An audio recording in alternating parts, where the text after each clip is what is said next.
Galera, quem já viu falar aí em porca roncando? Já viu falar? Porca roncando é a situação dessa porca aí. Ela tá no cio, na verdade. Nesse instante eu vi ela ali embaixo, ali. Aí ela tava brigando ali com os porcos capados. Aí ela correu, aí anda desse jeito aí, porque ela anda atrás de um barrão. Aí por isso, o que é barrão? O porco, né? O reprodutor.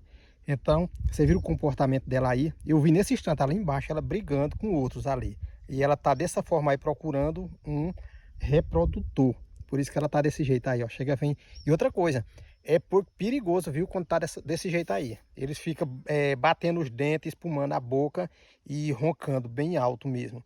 Então, aqui a gente tem esse negócio que é perigoso, para correr atrás de uma pessoa é bem fácil mesmo. Então isso aí é uma porca roncando. Você já viu falar nessa expressão? Segue nós aí. Isso aqui é a linguagem do nosso sertão. E ela vem furiosa, viu? Ela já vai acular braba, braba mesmo ali.